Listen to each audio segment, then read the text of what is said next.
Howdy folks, and welcome to the Hillbilly Kitchen. Today we're making Cuppa Cuppa cake. This is an extremely simple, extremely easy, and very tasty dessert.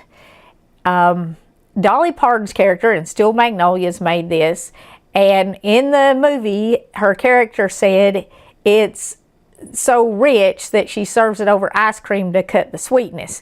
And it is pretty rich, but it is absolutely delicious, and it's surprising how good it is because it's so simple. You only need 3 things, and she said it's so easy you don't even need to write it down. She said you use a cup of sugar, a cup of flour, and a cup of fruit cocktail. Well, I cut my sugar just a little bit because she's right, it is sweet. And I've probably got 2/3 of a cup of sugar. You can adjust this as much as you want to. And I'm using a whole can of fruit cocktail. But now, if you're on a tight budget and you want to make your can of fruit cocktail go farther, you could add an extra half a cup of sugar at least to make a slightly bigger cake.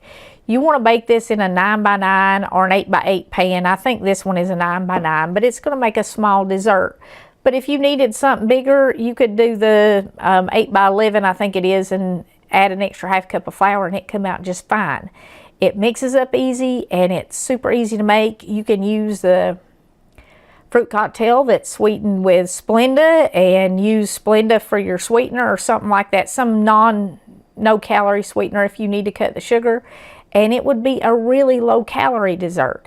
Doesn't have any eggs or dairy for folks who are allergic to that, but I am going to use a little bit of butter to grease my pan, and I'm going to start with that.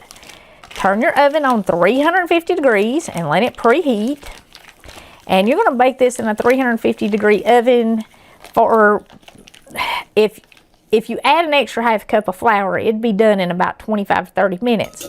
But with the cup of flour and the whole can of fruit cocktail, it's going to take it 35 minutes, maybe even a little bit longer, but it'll be golden brown, and you can do a cake test on it. You know, it'll bounce, or you can stick a toothpick in it and it come out clean. The texture is somewhere between a pineapple upside down cake and a cobbler, if that makes any sense. And it is really good, served slightly warm with ice cream. And this is, if you need a quick dessert for a dinner, if you need a quick dessert to take to a potluck at church, husband brings folks home for dinner, or the kids bring other kids home from school and you need something to serve them, this is super easy. Just dump your flour and your sugar in and kind of whisk them together. Now this is self-rising flour. If you don't have self-rising flour, you would want to add per cup of flour 1 1/2 teaspoons of baking powder and about a 1/4 teaspoon of salt. So, but I used just a cup of self-rising flour, and like I said, I did about 2/3 of a cup of sugar, anywhere from half a cup to a cup of sugar. Dolly said a cup of sugar, said I like to cut that just a tad. But you know, make it how you want to.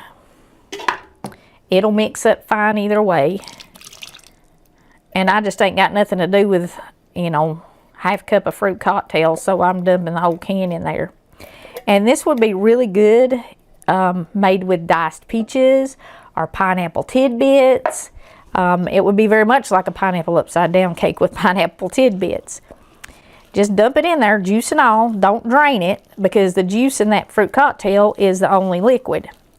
And you can use any fruit cocktail. I either get the stuff in juice. Well, the stuff in juice I think is a little bit better because it has extra flavor and it's not quite as sweet as the stuff in syrup. And the stuff sweetened with Splenda definitely tastes sweeter to me. And this is Splenda. I picked it up by accident, and that's one of the reasons why I cut the sugar a little bit, because it would just be too sweet, I think. But that's me. And you just stir it up. It's going to look kind of like this, kind of like cake batter with a whole bunch of fruit in it. Dump it in your greased casserole dish or baking pan, you know, whatever. Double it up. Make it in one of them big old aluminum pans and take it to a church dinner or something. But anytime you need a quick dessert, that's quick. I couldn't talk enough while I was mixing that.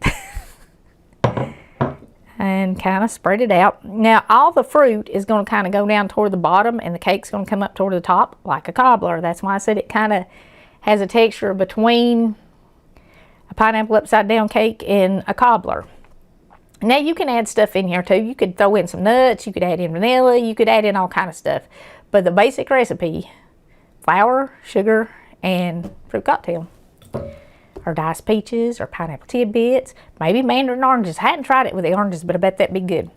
Put this in your 350-degree oven, and Dolly said until it's golden brown and bubbly. So golden brown and bubbly, like I said, mix this way, you're looking at 35 minutes, maybe a little bit longer.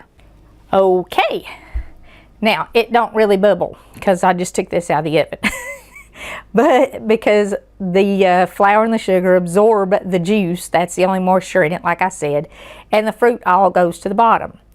This is what it looks like, golden brown. When you touch it, it should spring back, it shouldn't sink in, and you should be able to do a toothpick or a cake tester and it should come out pretty clean.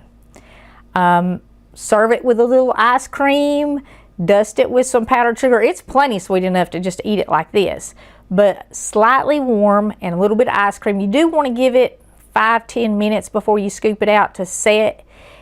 And like if you scoop it out right now, it's going to crumble everywhere. Of course, I might eat it like this, but 5-10 minutes maybe, and cut it.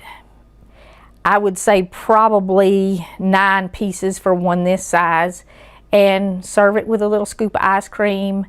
You could drizzle it with some glaze, you know, the powdered sugar glaze.